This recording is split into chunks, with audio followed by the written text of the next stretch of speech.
नारायण। हरे कृष्णा, राधे राधे, जय बालाजी महाराज। आशा करता हूँ आप सभी सुखद जीवन यापन कर रहे होंगे। आज इस दिव्य मंच पर एक नए उम्दा कलाकार हमारे साथ शामिल होंगे और अपनी जुबानी कहेंगे अपनी कहानी। तो आइए जुड़ते हैं अनुभव सक्सेना जी से और जानते हैं उनसे उन्हीं की जुबानी, उन्हीं की कला की कहानी।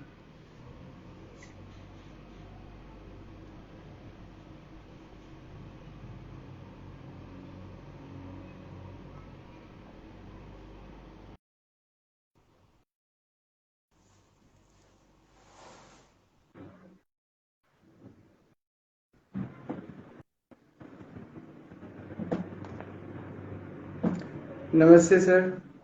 नमस्कार सर, कैसे हैं? मैं ठीक हूँ। आप अपना कैमरा ऐसे अगर रख लेते तो। Just a second sir. क्या नाम?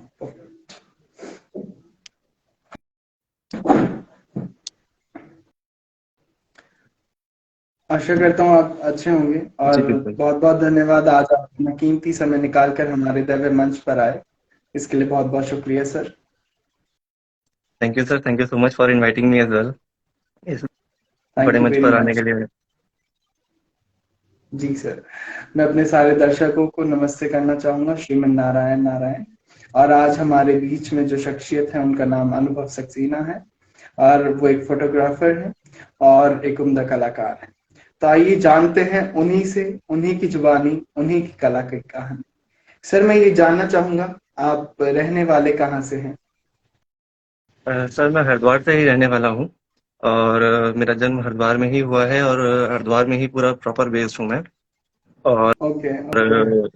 जॉब भी मैं हरिद्वार में ही करता हूँ। एक्चुअली मैं जॉब प्रोफेशनल हूँ और यहीं लोकल ही किरबी बिल्डिंग सिस्टम में सिटकुल के अंदर बेस्ड है, उसके अंदर मैं जॉब करता हूँ। और ओके। कलाओं को मुझे प्रभु ने दिया है तो उनको संजो के भी रखा है। जी। और फोटोग्राफी एक ऐसी कला है जो प्रभु ने आशीर्वाद में स्वरूप दी है, तो उसको निभा भी रहा हूँ, चला भी रहा हूँ। और उनके ही आशीर्वाद की कृपा है कि आज इस स्थान पर बैठा हूँ अपने गुरु की कृपा से, जिन्होंने मुझे इतना कुछ सिखाया है। बहुत ही सुंदर, बहुत सुंदर ख्याल हैं आपके, विचार हैं आपके। सर मैं ये जानना चाहूंगा कि आपका फोटोग्राफी में कब इंटरेस्ट बना? जब छोटे थे या अभी मीडियोकर एज में? कब? दरअसल अभी हाल ही में कुछ साल पहले जब जॉब के दौरान मैं कुछ अपने ढूंढ रहा था अपने आप को, तो मुझे एक कला दिखाई दी जो मेरे मित्र ने मुझे इंट्रोड्यूस कराया फोटोग्राफी से। पहले इतना रुझान नहीं था, क्योंकि बिजी इतना रहता था मैं। तो फिर धीरे धीरे जब मेरे को इसके अंदर रुचि डेवलप हुई, तो इसको मैंने एक नए तौर से आजमाया, देखा कि हाँ, किस तरह से किया होता है, क्या नजरिया चाहिए, क्या नजर चाहिए, और उस नजर को देने के लिए भी आपको गुरु चाहिए कि जो आपको बता सके कि आप किस तरह से क्या कर सकते हैं। आपको मार्गदर्शन के लिए आपके गुरु चाहिए, बिना गुरु के कुछ संभव नहीं है। ऐसे ही महादेव जो मेरे परम गुरु हैं, जो वो तो अखंड ब्रह्मांड के राजा हैं, श्रीमन नारायण, उनकी कृपा है तो सब कुछ संभव है। और इसी के दौरान चलते चलते फिर ये 10 साल पुराना मेरा जो शौक है, तो जी। उसके अंदर फिर मैं धीरे धीरे इसको अपनाता गया। ये इसने भी मुझे एक्सेप्ट किया, फोटोग्राफी ने, वरना कुछ संभव नहीं हो पाता सर। बिल्कुल बिल्कुल। तो मैं अपने सबसे पहले गुरुदेव का धन्यवाद करना चाहूंगा, जो शिव जी जोशी जी हैं। वो जोधपुर के रहने वाले हैं, उन्होंने मुझे कैमरा पकड़ना सिखाया और सभी चीजें सिखाई। और जो अभी जहां से मैं सीख रहा हूँ, श्री केशवानंद भट्ट जी, उनकी बड़ी कृपा है मेरे ऊपर। उनसे मैं इतना कुछ सीखा हूँ जिसकी मैं कल्पना भी नहीं कर सकता था। तो ओके। बहुत सारी चीजें ऐसी हैं जो हम शेयर कर सकते हैं और जो हमें शेयर करनी चाहिए। जी सर। सर मैं मेरा अगला प्रश्न आपसे ये रहेगा, जब आप फोटोग्राफी करते हैं, एक फोटो क्लिक करते हैं, तो बहुत सारी इमोशंस उस फोटो में रहते हैं। बहुत सारी भावनाएं एक एक फोटो में दिखती हैं। कभी एक नहाते हुए बच्चे की, कभी एक माँ की, है ना। तो उन फोटोज में आपका क्या विचार रहता है, किस तरीके का एंगल आप लेते हैं, टेक्निकल वर्क क्या रहता है, आप उसके बारे में हमें क्या बताना चाहिए। सर देखिए, फोटो सिर्फ एक फोटो नहीं है। आपने जैसे बिल्कुल सही कहा, ये एक इमोशन है, एक भावना है। आपने किसी की भावना को अपने कैमरे में उतारा है, और ये वो भावना होती है कि जिसे आप बतला नहीं सकते, आप सिर्फ दिखा सकते हैं। वो देख के फील हो सकती है। तो उसके दौरान जब आप क्लिक करते हैं या आप कोई फोटो आपके मन में आती है कि हाँ, इस तरह से मुझे भाव लेना है, तो आप उस चीज का इंतजार करते हैं कि हाँ, ये अब ये होगा, अब ये होने वाला है। You have to be presumptive. आपको पहले ही आभास होना चाहिए, क्योंकि जब तक आपकी कल्पना में नहीं होगा, तब तक आप इसको अपने कैमरे में नहीं उतार सकते। जी अपनी को रचनात्मक होना बहुत जरूरी है इसके अंदर। जैसे मेरे गुरु हमेशा कहते हैं, रचना रचनाकार एक बहुत बड़ा कलाकार है। चाहे वो फोटोग्राफी ही नहीं, चाहे वो पेंटिंग हो, चाहे वो सिंगिंग हो, चाहे वो अ, किसी भी तरह की कला हो, चाहे वो म्यूजिक, पेंटिंग, डांस। डांस भी एक बहुत बढ़िया कला है। और इस ये सभी कलाएं अपने आप में बहुत महत्वपूर्ण है, आपस में एक दूसरे को जोड़ती भी हैं। अगर डांस उस तरह से नहीं होगा जैसी आपकी कल्पना है, तो उस तरह से दर्शक को आनंद नहीं आएगा। उसी तरह से अगर आपने फोटो उस हिसाब से कैप्चर नहीं करी अपने पास, तो एक दर्शक को आनंद नहीं आएगा आपकी फोटो के साथ लेकर। और जी कलाकार वो नहीं होता जो अपनी फोटो सबको दिखाए और उसके बारे में खुद बताए। कलाकार वो है जिसको दर्शक खुद देखकर उसकी मार्मिकता को पहचाने और ये बताएं कि हाँ, आपने ये भाव लिया है। वो एक कलाकार की सही पहचान है। बहुत ही सुंदर, बहुत ही सुंदर। आपने बहुत सही व्याख्या की है, क्योंकि कविताएं, पेंटिंग्स और चित्रकारी और फोटोग्राफी जब हम कैनवस पर कैमरा से और कागज पर उतारते हैं, तो वो एक भाव होता है हम सभी का।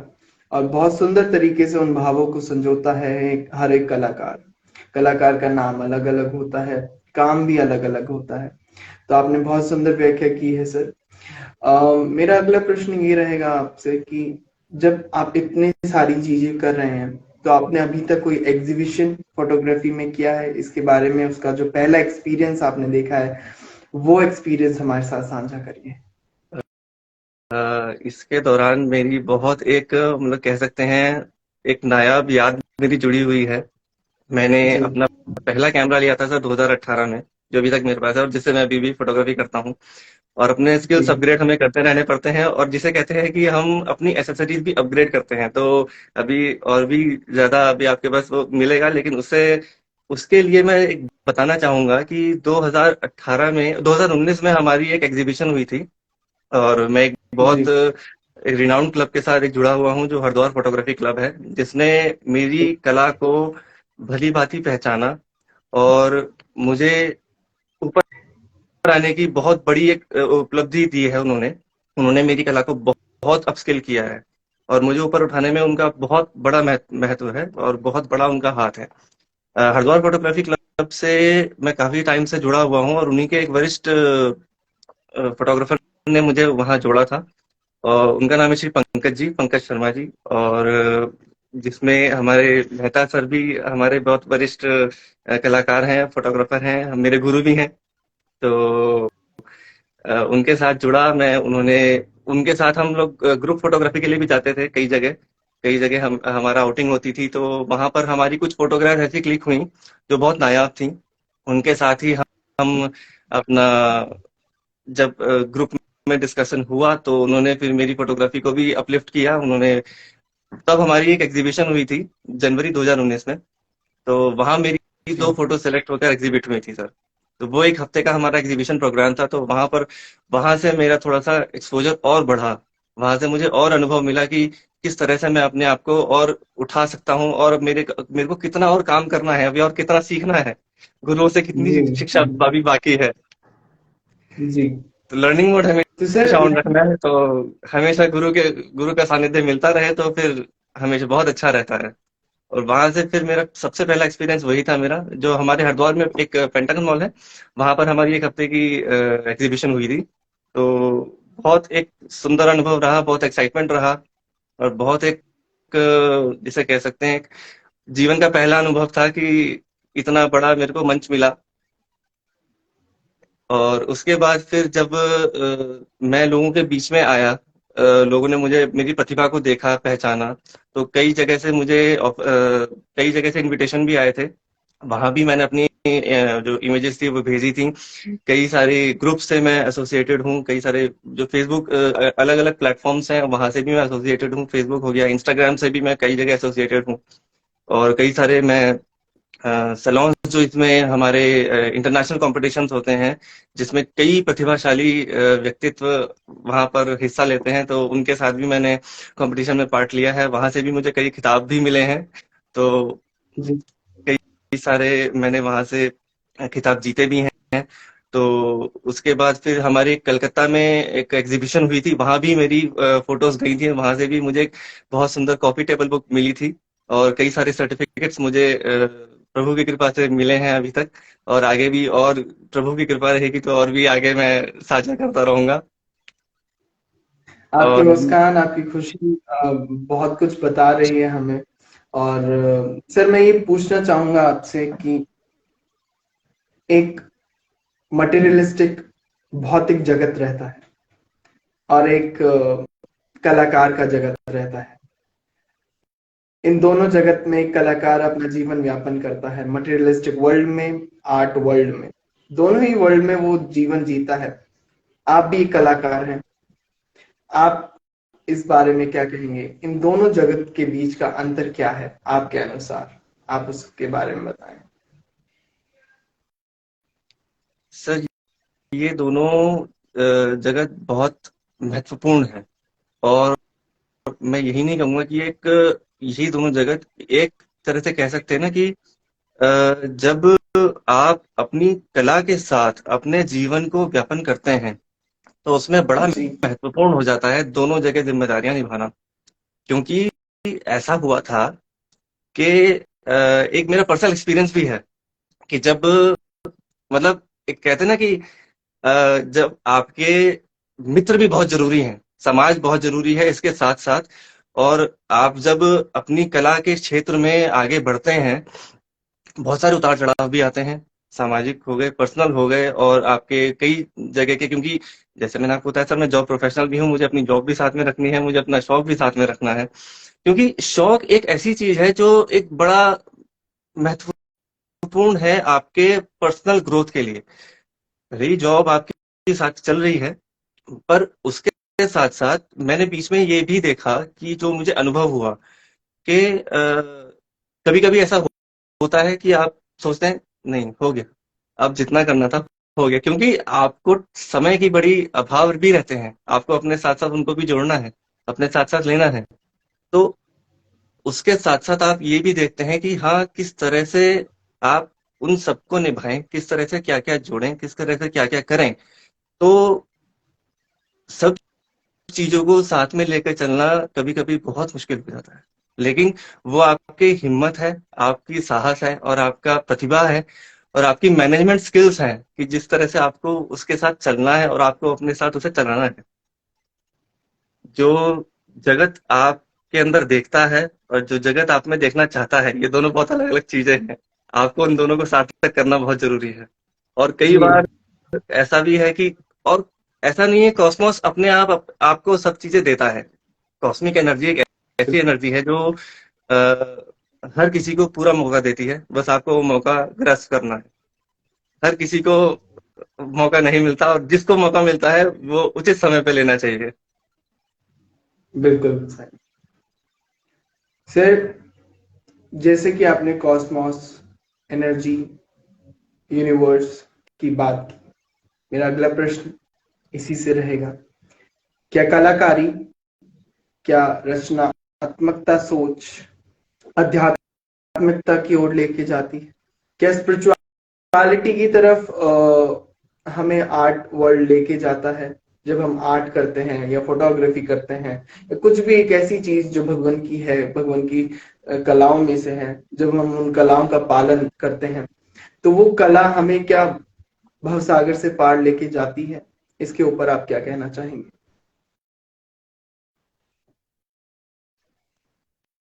देखिए, ये बहुत गहन क्वेश्चन है, बहुत गहरा क्वेश्चन है ये। और इस बारे में मैं, देखिए, इतना मेरा अभी इस बारे में मैं ज्ञान और ले रहा हूँ, क्योंकि मैं खुद एक जो मेरे परम गुरु, परम ज्ञानी गुरुदेव हैं, महादेव, उनसे बड़ा योगी कोई नहीं है, उनसे बड़ा ध्यान करता कोई नहीं, उनसे बड़ा रचनात्मक कोई नहीं है। तो जी जी। ये चीजें अपने आप जुड़ती हैं और प्रभु इसे जोड़ते हैं। इंसान की जो शक्ति है, जो सीमा है, उसके परे जाना जरूरी है, और वो उसे लेके जाते हैं जो स्वयं को पूरा उनको देने के लिए सक्षम है। और उनको, जिसे कहते हैं ना कि आपने समर्पित कर दिया, समर्पण बहुत जरूरी है। चाहे वो कला हो, बिल्कुल चाहे वो कोई भी चीज हो, समर्पण बहुत जरूरी है। बिना समर्पण पे कुछ नहीं है। अगर आप गुरु के प्रति समर्पित नहीं है तो आप चीजों की कला नहीं सीख सकते। ऐसे ही अगर आप अपने बिल्कुल। प्रभु की तरफ समर्पित नहीं है तो आप नहीं सीख सकते। समर्पण बहुत जरूरी है, चाहे वो आपकी कला हो, चाहे वो आपके परमात्मा हो। क्योंकि समर्पण एक ऐसी चीज है जो आपको आपके प्रभु से जोड़ती है। और अनंत जी विश्वास, चाहे कोई भी सिचुएशन हो, आपका विश्वास डगमगाना नहीं चाहिए। नहीं, ये जी। होगा और बिल्कुल जरूर होगा। आपके अंदर अगर कॉन्फिडेंस है तो वो उस कॉन्फिडेंस को कनेक्ट करते हैं सर। लेकिन आपको अपने अंदर पूर्ण विश्वास होना जरूरी है। अगर आपके अंदर विश्वास नहीं है तो उसको बनाए रखना बड़ा जरूरी है। नहीं, मैं कर सकता हूँ। कॉन्फिडेंस एक ऐसी चीज है सर जो इम्पॉसिबल को पॉसिबल कर देती है। आई मीन टू से correct. Anything can be possible. I am possible itself is impossible itself is I am possible।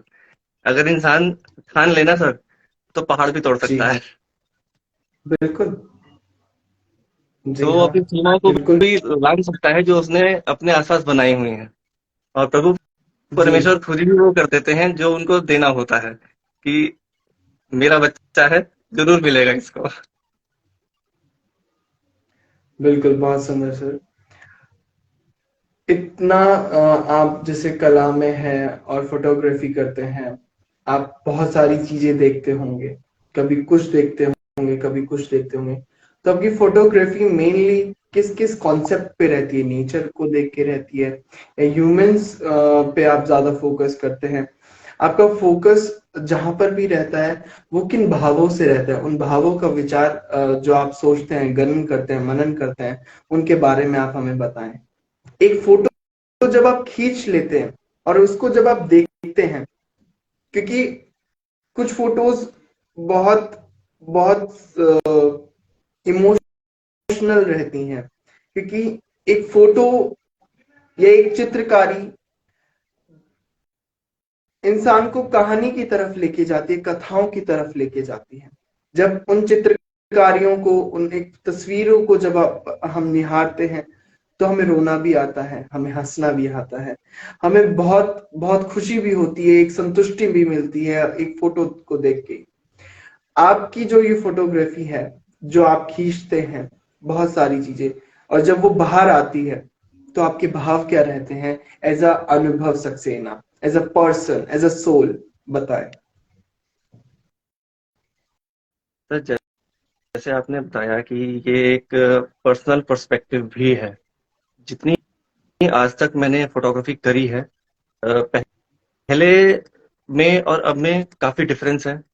मैं खुद भी इन चीजों को देखता हूँ, क्योंकि जो पहले, जब मेरा इनिशियल स्टेप था, जब मैंने कदम रखा ही था फोटोग्राफी में, तो मैंने मोबाइल से भी करी है फोटोग्राफी, मैंने पॉइंट एंड शूट कैमरा से भी करी है फोटोग्राफी, और सबसे छोटे कैमरे से भी मैंने करी है। आज मेरे पास डीएसएलआर है, प्रभु की कृपा से। और मेरे पास वो सभी चीजें हैं जो होनी चाहिए, और अभी आगे और भी होंगी, क्योंकि मुझे इसी में अपना आगे स्किल आगे और अपग्रेड करूंगा मैं। और प्रभु की कृपा से और भी कुछ होगा। तो इसके अंदर मैं ये देखता हूँ कि जैसे कोई अगर पोर्ट्रेट है, मेरे जो बेसिक मेरा पर्सनल पर्सपेक्टिव है, मुझे पोर्ट्रेट बहुत पसंद है। और लैंडस्केप में मुझे पहाड़ों की फोटोग्राफी मुझे बहुत पसंद है सर। ओके। तो माउंटेन रेंज और पोर्ट्रेट मेरे पर्सनल पर्सपेक्टिव के धीन मेरे आते हैं, और उनको खींचना मुझे बहुत पसंद है। जो एक भाव एक इंसान के अंदर और एक जीव के अंदर, मैं कहूँ, पोर्ट्रेट सिर्फ व्यक्ति का नहीं होता, पोर्ट्रेट किसी का भी हो सकता है। Portrait can be of any portraiture. Portraiture in the sense, एक स्टैचू का भी पोर्ट्रेट आप खींच सकते हैं। जी। जैसे आपने कई जगह देखा होगा, आपके इंस्टाग्राम पर भी मिला होगा, बुद्ध जी का पोर्ट्रेट आता है, काफी लाइट इफेक्ट्स के साथ आता है। तो उनके भी पोर्ट्रेट्स को आप पोर्ट्रेट ही कहेंगे। और ब्लैक एंड व्हाइट फोटोग्राफी एक मेरा काफी एक मनपसंद पोर्ट्रेचर है, जो जो मुझे पर्सनल काफी पसंद है।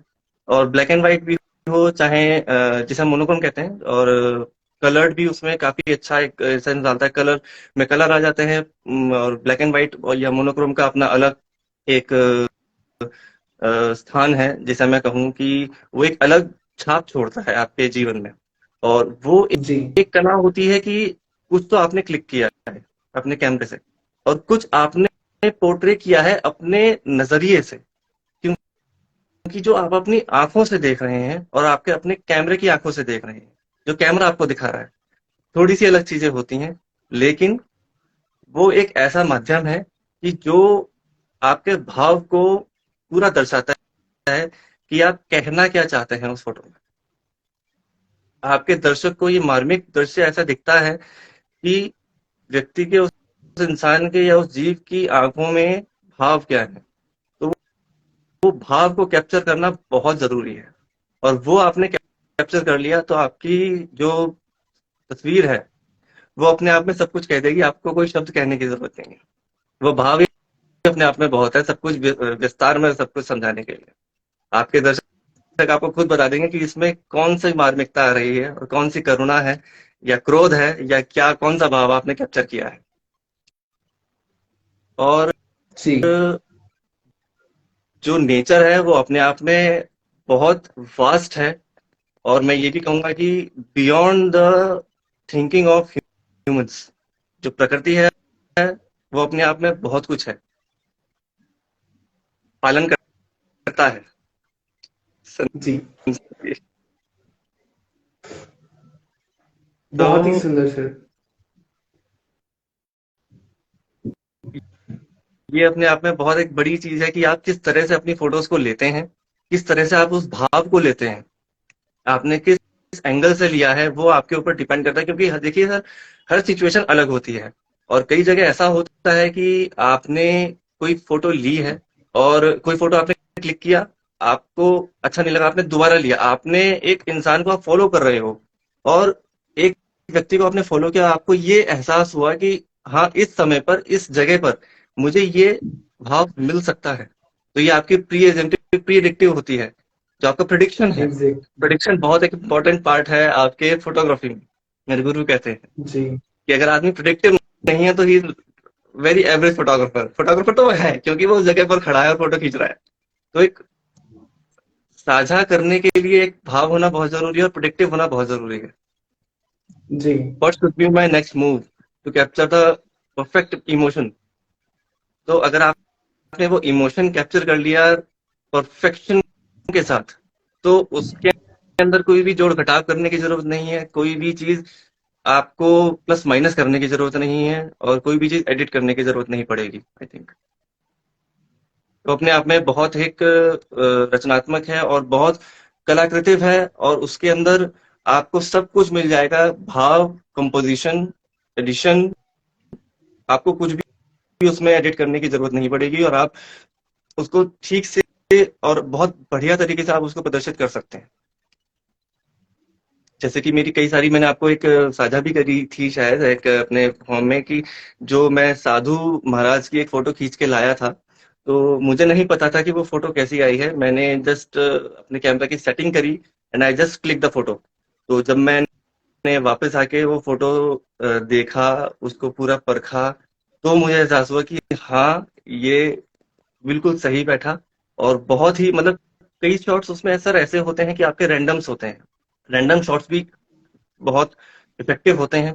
कई आपके प्रिडिक्टिव शॉट्स होते हैं, प्रिडिक्टिव शॉट्स भी आपके कई सारे इतने मतलब इमोशंस कैप्चर करना प्रिडिक्टिव शॉट्स में बहुत इंपॉर्टेंट है। और मोशन के साथ अगर आप उसको करेंगे तो लाजवाब है आपकी फोटोग्राफी। नजर के साथ नजरिया जी, होना बहुत जरूरी है सर, ये मैंने अपने गुरु से सीखा है। बहुत सुंदर। एक ठहराव होना बहुत जरूरी है बहुत जिंदगी जरूरी। में, और सहनशीलता, सुंदरता उसी के साथ आती है। ऐसे ही मैं आपको बता देना चाहता हूँ कि मैं एक लेखक भी हूँ, और अरे मैंने एक किताब लिखी है, महिषासुरा मर्दिनी। मैं उसको आपको दिखाना चाहता हूँ। ये वो किताब है, महिषासुरा मर्दिनी, जय हो। और ये मेरी ही पेंटिंग है। अरे आप चित्रकार भी हैं। और जी हाँ, मैं चित्रकार भी हूँ, मैं लेखक भी हूँ, और उससे सबसे पहले मैं एक दास हूँ, अपने श्री हरि नारायण भगवान का क्या बात भक्त हूँ। है। और आप कौन सी कविता सुनना पसंद करेंगे? आगाज होने दो और मोक्ष, इन दोनों में से आप बताएं। वैसे तो मैं ये कहूंगा कि सर जो आपके मन को ज्यादा भाती हो आप वही सुनाएं, वही आप आनंद से सुनाएंगे। नहीं सर, आप बताएं। आज ये मंच आपका है, आप बताएं। सर ये मंच हमारा है, आप मेरा नहीं है। ये मंच श्री हरि नारायण का है और उसके श्री बच्चों का हरिनारायण है। का है, महादेव का है सर। उनकी ही कृपा जी है जो सर, आज आप। मैं यहाँ बैठा हूँ सर। और मेरे गुरुदेव की कृपा है जो जिस स्थान पर मैं हूँ और जहाँ मैं आगे जाऊंगा वो भी सब मेरे गुरु की कृपा रहेगी सर। और गुरु का आशीर्वाद है तो आप जीवन में सब कुछ कर सकते हैं। मैं तो अपने गुरु का धन्यवाद करता हूँ, मतलब very special thanks to my guru, my most powerful guru Shri Keshavananda Bhatt ji, जिन्होंने मुझे इतना कुछ सिखाया है। और शिव जी जोशी जी, जिनकी इन दोनों की वजह से मैं सर कहाँ हूँ मैं पहले मतलब मैं उम्मीद भी नहीं कर सकता था कि मैं इतनी दूर तक आऊंगा। उम्मीद से परे है जो स्थान मेरे को मिला है। जी सर। एक रिक्वेस्ट करूंगा कि जो अभी हमारी एक बातचीत थी, आप मुझे मोक्ष वाली कविता एक बार सुनाएं। जी सर, मुझे लगा आप कुछ और ऑप्शन आगाज। ठीक है, ओके। कविता का नाम है मोक्ष। भर उड़ान हो जा रिहा, भर उड़ान हो जा रिहा, सौंप पंच तत्व की गठरी, माँ प्रकृति के आगोश में उड़ चल। भर उड़ान हो जा रिहा, सौंप पंच तत्व की गठरी, माँ प्रकृति के आगोश में उड़ चल। कर रूह की मुराद पूरी, कर रूह की मुराद पूरी, रिहा कर जिस्म के जंजाल से, रिहा कर जिस्म के जंजाल से, हो जा लीन हवा के सुरों में, अग्नि की लपटों में। हो जा, हो जा लीन हवा के सुरों में, अग्नि की लपटों में, समाजा प्रकृति के आंचल में उड़ चल, जगत से जुदा हो चल। भर उड़ान हो जा रिहा, सौंप पंच तत्व की गठरी, मां प्रकृति के आगोश में उड़ चल। अग्नि की लपटों में समाजा प्रकृति के आंचल में उड़ चल, जगत से जुदा हो चल, रिहा कर चल। बंधनों से मुक्त हो चल, बंधनों की श्रृंखला तोड़ चल, रिहा कर चल। बंधनों से मुक्त हो चल, बंधनों की श्रृंखला तोड़ चल, इस जिस्म से तू मुक्त हो चल, इस जिस्म से तू मुक्त हो चल।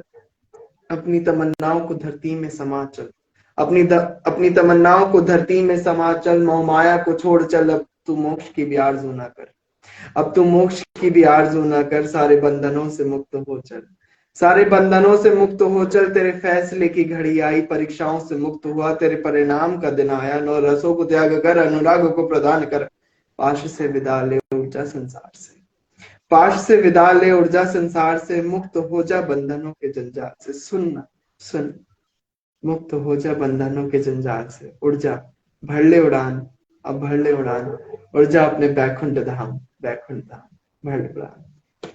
Thank you. बहुत सुंदर, अति उत्तम, आनंदित हो गया मन। सो कुछ कुछ भाव ऐसे होते हैं जो आपको, ये मैंने लिखी थी 2019 में, आई थिंक। सो कुछ कुछ भाव ऐसे होते हैं जो ऐसा लगता है कि सराउंडिंग्स, और because we all belongs to universe, energies, we all are energies.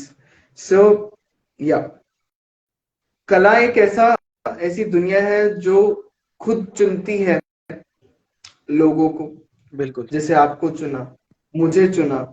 और बहुत बहुत आभारी हैं हम सब कि कला की देवी ने हमें चुना है, और इतना सब कुछ हमें प्रदान किया है कि एक लेखक की कला भी मेरे को दी, एक चित्रकार की कला भी मेरे को दी, आपको फोटोग्राफी की कला दी, समझने सोचने और किस तरीके से उसको कैप्चर करना है। तो इतना सब कुछ हमें मिलता है। एक एक एक बहुत सारी चीजें होती हैं। क्या आपने कभी सोचा है सर, आपको इस चीज को आगे फॉरवर्ड करना है? आपके फ्यूचर प्लान्स क्या हैं अपनी फोटोग्राफी के इस सुंदर सी कला को लेकर, कि आगे इस तरीके से मैं बच्चों को पढ़ाना चाहूंगा, आगे मैं इस तरीके की कोचिंग या इस तरीके की क्लासेस प्रोवाइड, वर्कशॉप प्रोवाइड करना चाहूंगा, उसके बारे में आपका क्या कहना है, हमें बताएं। सबसे पहले तो सर मैं एक चीज मेंशन जरूर करना चाहूंगा। एक तो आपकी कविता मुझे बहुत पसंद आई, बहुत अच्छी है, आपने लिखी है, रचना आपकी बहुत सुंदर है। और दूसरी चीज मैं ये बताना चाहूंगा जरूर कि मैं भी एक लेखक था। मैंने भी लिखा था, हाँ, बीच में लिखना शुरू किया था। था हाँ मत जी। बोलिए, था मत बोलिए। तो अभी आप लिखता हैं। नहीं हूँ, लिखना मैंने बहुत बिल्कुल कम कर दिया है। तो बहुत एक डायरी भी लिखी थी मैंने, तो वो बिल्कुल मतलब अभी जिंदगी से मेरी दूर है वो डायरी। तो आगे अभी और देखता हूँ कि आगे क्या कर सकता हूँ इस विषय में भी, अभी सोचा नहीं है, और मनन चल रहा है अभी भी। तो आप लिखिए, आपके, हम एक सारे लेखकों की किताब भी बना रहे हैं, आप लिखिए। चलिए मैं जरूर विचार करूंगा सर आपके इस उस पे, ऑप्शन पे।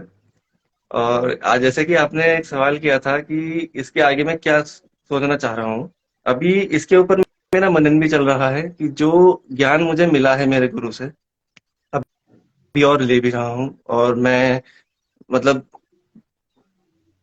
एक तरह से कह सकते हैं कि ज्ञानी होना बहुत जरूरी है, लेकिन उस ज्ञान को अर्जित करना है गुरु से, उससे भी ज्यादा जरूरी है। तो गुरु का साथ होना बहुत जरूरी है ज्ञान के लिए, तो उसी को आप आगे विस्तार करेंगे, गुरु के साथ ही आप कर सकते हैं आगे। और गुरु का हाथ आपके लिए बेहद इंपॉर्टेंट है आपकी लाइफ में। तो अपने ज्ञान को आगे बढ़ाने के लिए अभी मेरा मनन भी है और आगे विचार भी मैं कर रहा हूँ। तो उसके ऊपर अभी मेरा विचार है कि आगे एक इंस्टीट्यूट के लिए भी मैंने मनन किया है, बट अभी क्या है उसके ऊपर अभी मैंने ज्यादा विचार कर नहीं पाया हूँ। तो आपने एक ये चीज मुझे बताई है, तो उसके ऊपर मैं विचार कर रहा हूँ कि क्या आगे मैं इसको आगे कैसे विस्तार कर सकता हूँ। जी। तो विचार अभी बन रहा है सर। अभी देखिए महादेव उसको कब तक सार्थक करेंगे, कब कब अपना आशीर्वाद देंगे। तो क्योंकि ज्ञान आगे बढ़ेगा तभी आपका ज्ञान बढ़ेगा। जब आप ज्ञान जी। बांटेंगे तो ज्ञान बढ़ेगा, क्योंकि ज्ञान भी एक प्रसाद की तरह से होता है, जितना बढ़ाएंगे उतना बढ़ेगा सर। जी। बहुत ही तो सुंदर। जी। क्योंकि आपने कहा ज्ञान एक प्रसाद की तरह होता है, जी। जितना बांटेंगे उतना बढ़ेगा, है ना? तो सर, फोटोग्राफी में अगर कोई आना चाहे, किसी को कुछ सीखना है, तो और उसको एग्जीबिशन करना है, और वो बहुत बडिंग आर्टिस्ट है, बडिंग फोटोग्राफर है, तो उसके लिए आप क्या टिप्स देना चाहेंगे कि वो कहाँ से सीखे?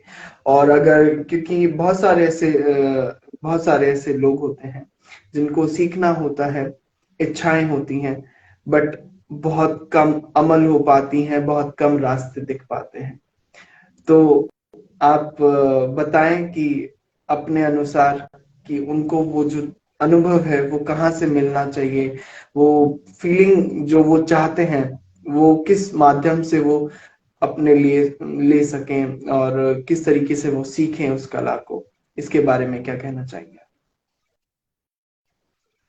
सर सबसे पहले तो मैं यही कहना चाहूंगा कि जैसे आपने बताया कि मिल नहीं पाता है कई लोगों को, तो एक चीज मेरा पर्सनल एक्सपीरियंस भी है। मैं भी उन्हीं में से एक हूँ जिन्हें कभी कभी समय पर नहीं मिल पाई वो चीज जो उन्हें मिलनी चाहिए थी। लेकिन वो कहते हैं जी। ना कि सर प्रभु का आशीर्वाद है, महादेव की इतनी कृपा है, श्रीमान नारायण की इतनी कृपा है कि जब मौका मेरे प्रभु ने दिया तो मैंने उसको जाने नहीं दिया। तो गुरु का ऐसा जी। साथ मिला, गुरु का ऐसी शरण मिली कि चीजें संभव होनी शुरू हुई। मेरे लिए वो रास्ते खुलने शुरू हुए, मुझे ज्ञान मिलना शुरू हुआ, मेरे को वो प्रतिभाएं मिलनी शुरू हुई जो मुझे मेरे अंदर होनी चाहिए थी। प्रतिभाशाली व्यक्ति एक बहुत शक्तिशाली व्यक्ति होता है, लेकिन उसकी प्रतिभा बढ़नी भी चाहिए। उसको अपने आप को शून्य से होना चाहिए। एक जो एक शिष्य होता है वो शून्य होता है।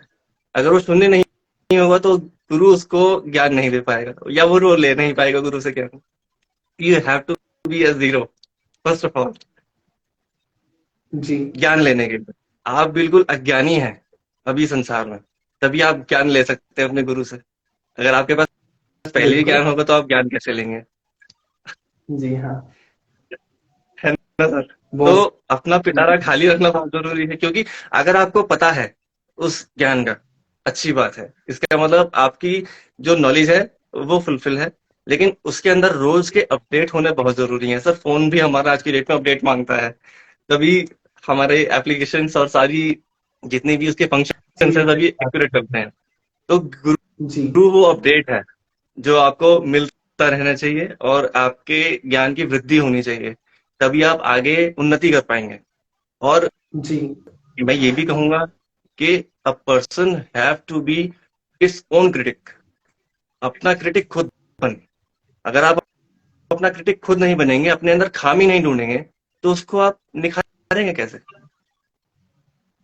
परफेक्ट कोई भी नहीं होता, no one is perfect, but you have to be a little bit of that, कि आपके अंदर वो गुण है कि आप सीख सकते हैं। अपना लर्निंग मोड हमेशा ऑन रखें कि जो गुरु आपको बता रहे हैं आप उसको ग्रेस्प करें, किस तरह से आपको क्या जी। चीज करनी चाहिए, क्या चीज करनी जरूरी है। और हर किसी को पता है सर, एक मतलब एक स्पेशल बात मैंने सीखी थी, हर किसी को पता है क्या करना है, कैसे करना है, जी। लेकिन हर किसी को ये नहीं पता कि क्या नहीं करना। जी। आप क्या करेंगे क्या नहीं करेंगे, उसके बीच का डिफरेंस पता होना बहुत जरूरी है। क्या करने से आपको क्या गलती हो सकती है और गलतियों से कैसे बचना है, वो आपको गुरु ही बता सकते हैं सर। जी। क्या गलती नहीं करनी जिससे आपका नुकसान हो सके, इसलिए गुरु बनाए जाते हैं कि गुरु हमेशा नुकसान होने से बचाते हैं, कि मेरे शिष्य का ये अहित नहीं होना चाहिए। जी। जी। तो जो जिस जॉनर में आप जाना चाहते हैं, जैसे आपने बर्डिंग बताया, और मैं बताऊं कि एक फैशन फोटोग्राफी भी है, स्ट्रीट फोटोग्राफी होती है, बर्डिंग फोटोग्राफी होती है, वाइल्ड लाइफ भी, उसमें वाइल्ड लाइफ के अंदर ही बर्डिंग आता है, और एनिमल्स की फोटोग्राफी है। Different very different genre, macros भी है। आज की डेट में तो सर टेक्नोलॉजी की वजह से इतना ज्यादा वास्ट हो गया है कि भंडार अनंत है। तो आप किसी भी तरह से कैसे भी आप उसको क्रिएटिव बना सकते हैं, लेकिन वही है कि आप गुरु के सानिध्य में रहें और सीखें नई नई चीजें, और ये देखें कि किस तरह से आप किस पाथ पर चले और ट्रैक अपना सही रखें। वो आपको जैसे मैंने बताया, टीचर जैसे होता है ना सर, टीचर का होना बहुत जरूरी है। तो वही आपको बता पाएंगे कि आप किस तरह से आगे बढ़ सकते हैं और आपको कहाँ कहाँ किस किस तरह से जाना चाहिए। मेरे इतने मतलब मैं अपने आप को इतना फॉर्चुनेट मानता हूँ कि मेरे मेंटर्स इतने हैं, और मेरे फ्रेंड्स मेंटर्स मुझे बहुत हेल्प करते हैं इस मामले में, कि आप यहाँ जाइए, आप यहाँ जाइए, आप इसको देखिए एक बार, आप इस कंपटीशन में पार्ट लीजिए, ये आप ही के लिए बना है, ये आप ही का है।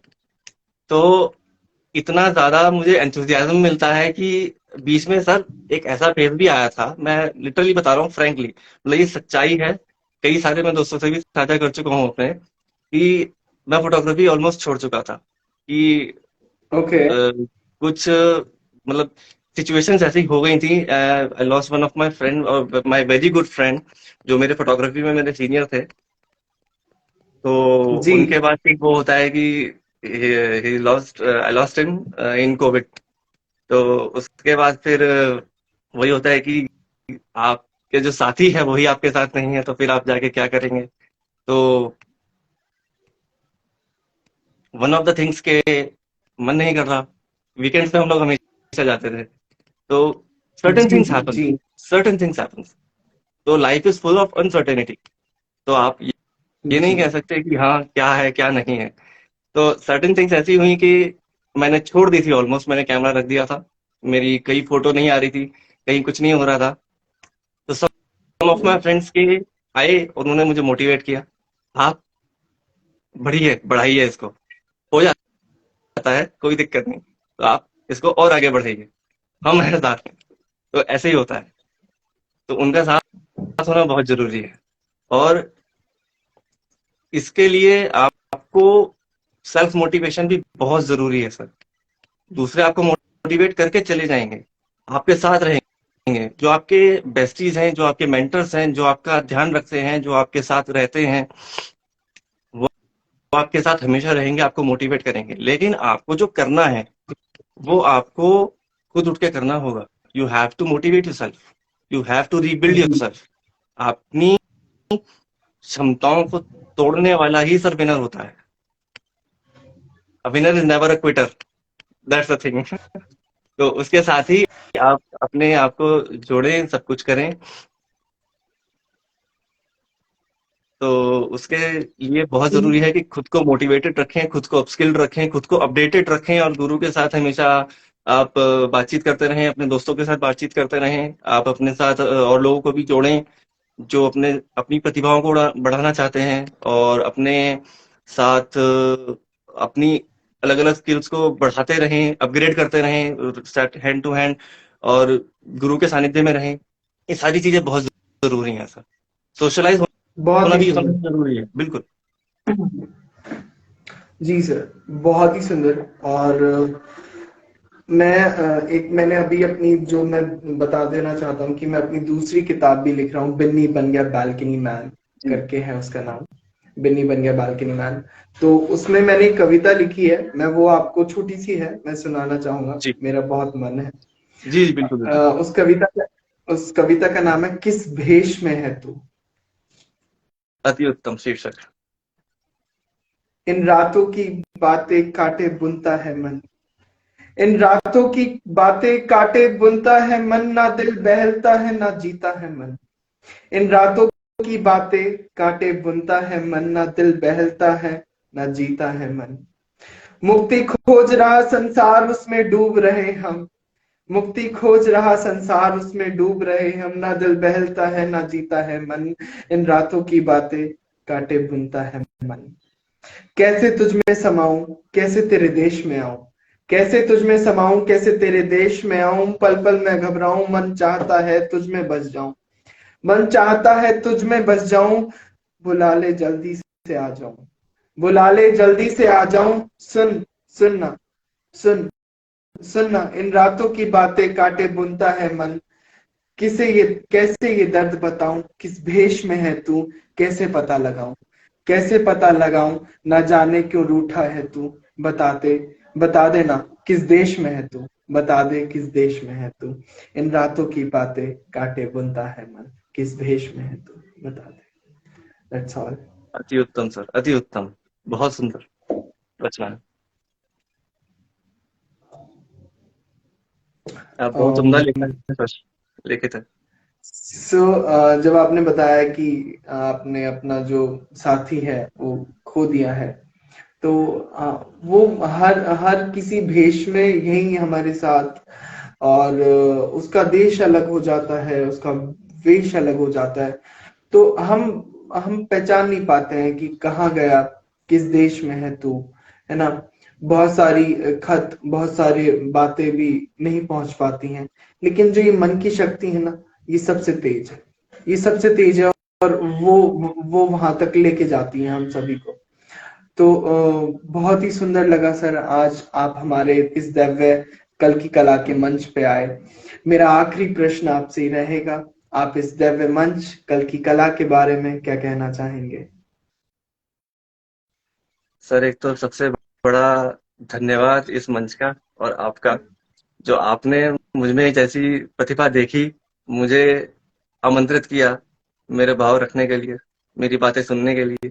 और मैं आशा करता हूँ कि ये और उन्नति करेगा और मुझ जैसे और मुझसे भी बेहतर भी कलाकार ढूंढेगा और उनको भी हम लोग साथ में लेके चलेंगे।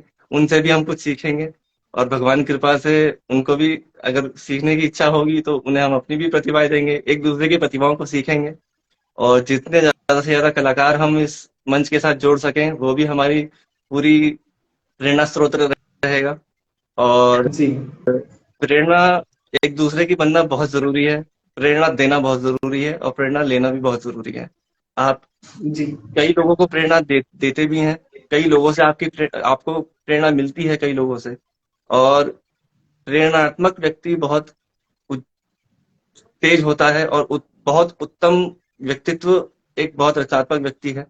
तो सानिध्य बहुत जरूरी है हर किसी का, बिना साथ के कुछ संभव नहीं है, चाहे वो साथ प्रभु का हो चाहे आपके मित्रों का हो।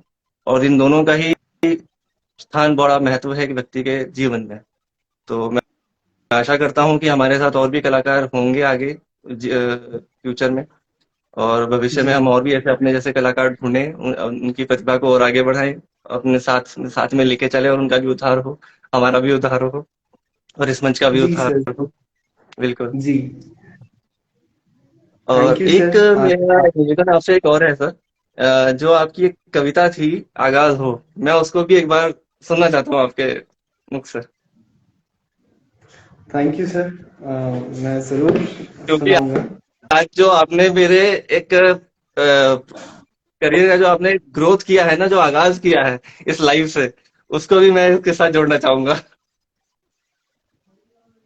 जी सर, इसको मैंने लिखा था जब मैं 12th स्टैंडर्ड में था। अरे वाह। आगाज होने दो। मैं इसकी थोड़ी सी भूमिका बता देना चाहता हूँ, क्योंकि बहुत बहुत ऐसा रहता है कि जब हम ग्रो करना चाहते हैं, झटपटाते हैं, जैसे बटरफ्लाई बनने से पहले कैटरपिलर रहता है, और फिर है ना, तो वो एक झटपटाहट शायद से हर एक कलाकार के अंदर रहती है। तो भगवान जब उतरे तो वो क्या कहते हैं, तो सुनिएगा। आगाज होने दो, कविता का नाम आगाज होने दो। समय संग खिलने दो, मीन समान तैरने दो। समय संग खिलने दो, मीन समान तैरने दो, चाहे निशा की चांदनी हो या सूरज सिंह समान आकाश में हो। समय संग खिलने दो, मीन समान तैरने दो, चाहे निशा की चांदनी हो या सूरज सिंह समान आकाश में हो। मुझे समीर संग दिशाओं में फैलने दो, अंबर से बतियाने दो, कुछ रंग हमें दिखाने दो।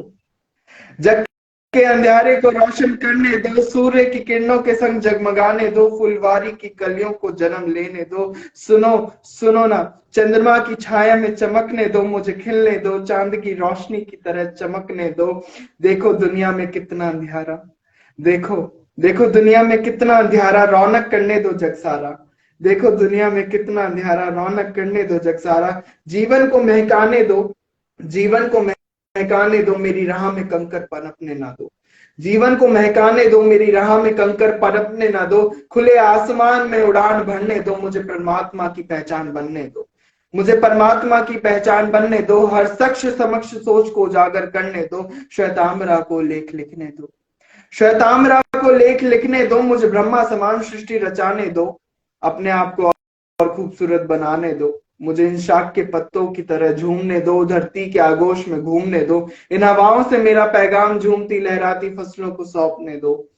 सुनो, खुशियों के गुलदस्ते में प्रेम बरसाने दो, मुझे खिलने दो, मेरी राह में कंकर पनपने ना दो, मेरी कलाकारी को आकार देने दो। सुनो सुनो ना, मेरी कलाकारी को आकार देने दो, अपने सपनों की श्रृंखलाओं में मुझे यूं ना जकड़ो, अपने सपनों की श्रृंखलाओं में मुझे यूं ना जकड़ो, मेरे हुनर को यूं ना परखो, मेरी कलाकारी का आगाज होने दो, मुझे यूं ना जकड़ो, मेरे हुनर को यूं ना परखो, मेरी कलाकारी का आगाज होने दो, हर संध्या हर नई शुरुआत में मुझे मंजिल तक पहुंचने दो, मेरा आगाज होने दो, मेरा आगाज होने दो। बहुत उत्तम सर, बहुत सुंदर लिखा है। और जो आपका भाव था इसे सर प्रदर्शित करने में, वो बहुत बेहतरीन था। Thank you sir.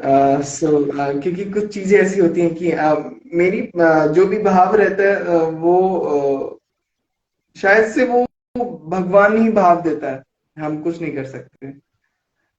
सर प्रभु परमेश्वर ही जो कुछ हो रहा है ना सर, वो उसके आदेश अनुसार ही हो रहा है, उसकी मर्जी से हो रहा है।